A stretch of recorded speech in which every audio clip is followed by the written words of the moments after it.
परिचय। विद्यालय की छुट्टी हो चुकी है। बहुत तेज वर्षा हो रही है। राजू छाता निकालकर खोल लेता है और अपने घर की तरफ चल देता है। अचानक हवा का तेज झोंका आता है और उसका छाता उड़ा ले जाता है। वह पूरी तरह भीग गया है। वह वायु की शक्ति के बारे में चकित होते हुए घर वापस आ जाता है। इस पाठ में हम वायु के बारे में विस्तार से चर्चा करेंगे।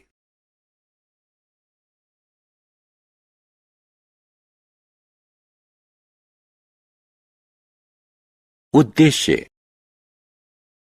इस पाठ के अंत में आप निम्न करने में सक्षम हो जाएंगे: वायु के गुणों को बताने में, वायु के संगठन को समझाने में, इसके घटकों के महत्व को समझाने में, वायु प्रदूषण के कारणों को बताने में, पवन शक्ति को समझाने में। वायु के गुण। बच्चों, हम सब जानते हैं कि वायु हमारे चारों तरफ है। चारों तरफ देखिए। क्या आप वायु को देख सकते हैं? नहीं, क्योंकि वायु पारदर्शी और रंगहीन है। एक कागज का बैग लीजिए। इसमें वायु भरकर इसके मुंह को बंद कर दीजिए। क्या यह फूला हुआ दिख रहा है? अब बैग में एक छेद कीजिए। क्या हुआ? बैग का आकार सिकुड़ जाता है और अंततः यह चपटा हो जाता है। ऐसा इसलिए हुआ क्योंकि बैग के अंदर जो वायु थी वो छेद से निकल गई। इस क्रिया से पता चलता है कि वायु स्थान घेरती है। एक गुब्बारा लीजिए और उसका वजन कीजिए। इसमें वायु भरिए और इसका मुंह बंद कर दीजिए। अब फिर से गुब्बारे का वजन कीजिए। क्या दोनों भारों में कोई अंतर है? इस क्रिया से प्रमाणित होता है कि वायु में भार होता है। वायु के गुण। अलग अलग स्वरूप और आकार के 3 गुब्बारे लीजिए। तीनों में वायु भरिए। हवा भरे गुब्बारे क्या एक दूसरे से भिन्न नजर आ रहे हैं? क्योंकि उनका मूल स्वरूप और आकार भिन्न भिन्न था। वायु का कोई निश्चित स्वरूप या आकार नहीं होता। यह उसी पात्र का स्वरूप ग्रहण कर लेती है जिसमें रखी जाती है। समीप के पार्क में जाइए। एक सीधी रेखा में दौड़ना शुरू कर दीजिए। अपने शरीर पर एक रुमाल बांध लीजिए और दौड़ना जारी रखिए। क्या रुमाल नीचे गिरता है? नहीं, यह नहीं गिरता। आसपास की वायु रुमाल पर दबाव डालती है और आपके शरीर से चिपकाए रहती है। यह गतिविधि प्रमाणित करती है कि वायु दबाव आरोपित करती है। पृथ्वी के चारों तरफ की वायु को वायुमंडल कहते हैं। वायुमंडल द्वारा डाले जाने वाले दबाव को वायुमंडलीय दबाव कहते हैं। अधिक ऊंचाई पर वायु का घनत्व कम हो जाता है, इसलिए ऊंचाई बढ़ने के साथ ही वायुमंडलीय दबाव कम होता जाता है।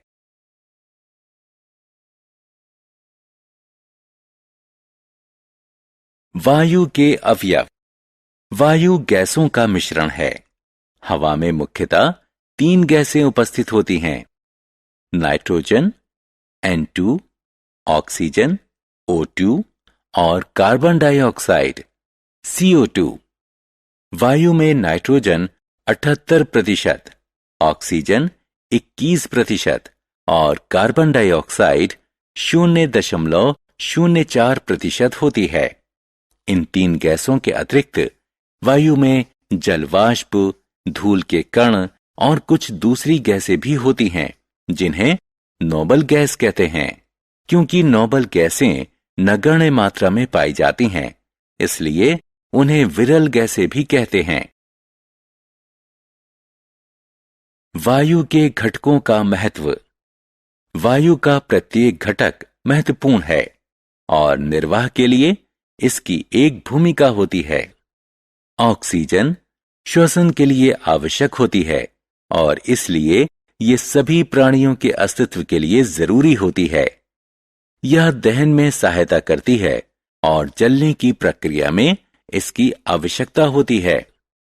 नाइट्रोजन प्रोटीन में उपस्थित होती है, जो सभी सजीवों के लिए जरूरी होता है। यह पादपों को प्रोटीन निर्माण में सहायता करता है। यह दहन में सहायता नहीं करती। कार्बन डाइऑक्साइड प्रकाश संश्लेषण में सहायता करती है। यह पादपों को कीड़ों से खराब होने से बचाती है, क्योंकि यह जल में घुल जाती है। इसलिए सॉफ्ट ड्रिंक्स बनाने में इसका प्रयोग होता है। अग्निशामकों में कार्बन डाइऑक्साइड का प्रयोग होता है। जल वाष्प जल चक्र में एक महत्वपूर्ण भूमिका निभाते हैं। यह सूर्य से विकिरित होने वाली इंफ्रारेड किरणों से पृथ्वी की रक्षा करके पृथ्वी के तापमान को संतुलित रखता है।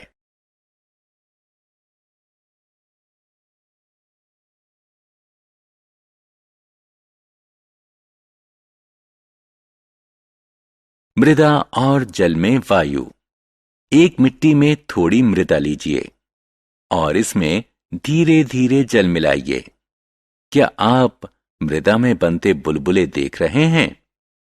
बुलबुले बनने का क्या कारण है? मृदा के कणों के बीच वायु रहती है।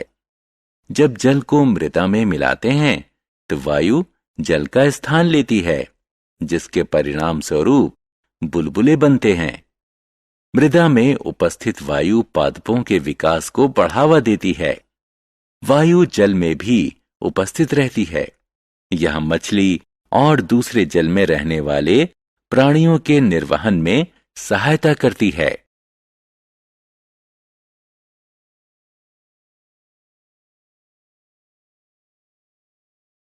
वायु प्रदूषण।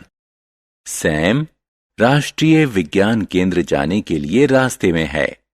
वह बाहर के अच्छे मौसम का आनंद लेने के लिए कार का शीशा नीचे करता है। काला धुआं छोड़ती एक बस बगल से गुजरी। वह खांसने लगा। आप जानते हैं क्यों? गाड़ी से निकलने वाला धुआं वायु को प्रदूषित करता है। जब इसे श्वास के साथ अंदर लिया जाता है तो यह श्वसन नली और फेफड़े को उत्तेजित कर देता है। कारखानों से निकलने वाले हानिकारक रसायन भी वायु को प्रदूषित करते हैं। पेंट, वार्निश और स्प्रे में ऐसे रसायन होते हैं जिनसे वायु प्रदूषित होती है। जहां कूड़ा करकट दबाया जाता है, उस पटाव से हानिकारक गैसें निकलती हैं, जो वायु को प्रदूषित करती हैं।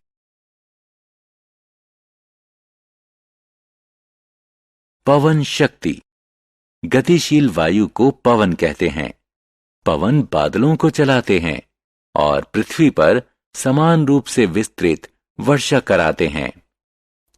पवन शक्ति का प्रयोग विद्युत उत्पादन, बैटरी को चार्ज करने, जल निकासी, कृषि की सिंचाई इत्यादि में होता है। पवन शक्ति के प्रयोग का सबसे बड़ा लाभ है कि पवन अक्षय है। इसके द्वारा जनित विद्युत प्रदूषण मुक्त होती है। सारांश। आइए हमने जो कुछ सीखा है उसे संक्षेप में दोहराएं। वायु में भार होता है। यह दबाव आरोपित करती है और स्थान घेरती है। वायु का कोई निश्चित स्वरूप या आकार नहीं होता। वायु कई गैसों का मिश्रण होती है। वायु में नाइट्रोजन, ऑक्सीजन और कार्बन डाइऑक्साइड, जल वाष्प, धूल के कण और कुछ दूसरी गैसें भी होती हैं। वायु के प्रत्येक घटक की एक महत्वपूर्ण भूमिका होती है। गाड़ियों से निकलने वाला धुआं कारखाने, पटाव, पेंट, वार्निश और स्प्रे वायु को प्रदूषित करते हैं। पवन शक्ति का प्रयोग विद्युत उत्पादन, बैटरी को चार्ज करने, जल निकासी, कृषि की सिंचाई इत्यादि में होता है। पवन ऊर्जा प्रदूषण मुक्त होती है।